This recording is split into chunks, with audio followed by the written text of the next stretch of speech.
इस वक्त की बड़ी खबर आपको बता दें, छत्तीसगढ़ नसबंदी कांड में नया खुलासा।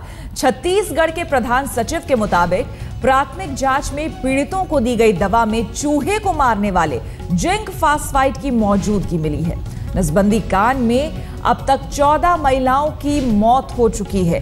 तो इस वक्त की बड़ी खबर, जिंक फास्फाइड जो कि चूहे मारने की दवा होती है, सीधे तौर पर उसका इस्तेमाल किया गया उन दवाइयों में जो कि इन महिलाओं को नसबंदी के दौरान दी गई थी। जाहिर सी बात है, जिसके बाद यह खबर आई कि दवा लेने के बाद जब पीड़ित महिलाएं घर पहुंची तो उसके बाद धीरे धीरे ऑर्गन फेल्योर की खबरें आनी शुरू हो गई।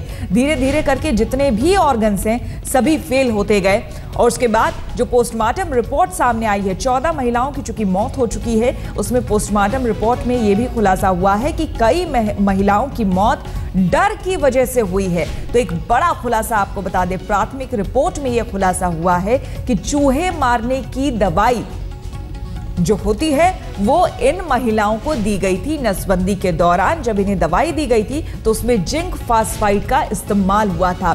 जिंक फास्फाइड सीधे तौर पर आप समझ सकते हैं कि ये चूहे मारने की दवाई होती है और इसका इस्तेमाल हुआ था उन दवाइयों में। हैरानी की बात इसलिए है क्योंकि जो दवा बनाने वाली कंपनियां, हालांकि उन पर भी छापेमारी हुई है, उनको बंद कर दिया गया है कि आखिर इसका इस्तेमाल हुआ कैसे, क्योंकि किसी भी तरीके से कंपोनेंट्स में भी इसका कोई मतलब नहीं बनता है इसके इस्तेमाल का।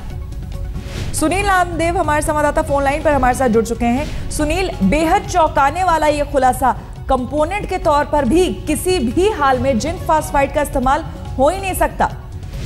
श्वेता, ये बेहद गंभीर मसला है क्योंकि जो महिलाएं अभी और एडमिट है हॉस्पिटल में, उनकी हालत नाजुक बनी हुई है। कल देर रात 7 महिलाओं को वेंटिलेटर पर रखा गया है, मतलब कि उनकी स्थिति जो है बेहद खराब हो चुकी है। और इसी के साथ ही इस बात का खुलासा हुआ है, जिसकी पुष्टि राज्य के स्वास्थ्य सचिव ने की है, कि जो प्राथमिक सैंपल लिए गए थे वो उसमें सिप्रोसिन 500 में जिंक फास्फाइड पाया गया। जिंक फास्फाइड का उपयोग चूहा मारने में होता है और ये किस तरह से मरीजों को दिया गया, ये एक बड़ा हैरत अंगेज मामला है और इसकी निश्चित रूप से तीखी भर्त्सना भी होनी चाहिए, क्योंकि मरीज और चूहों में अंतर है, इंसान और चूहों में अंतर है। बिल्कुल, बहुत बहुत शुक्रिया आपका सुनील तमाम जानकारी के लिए।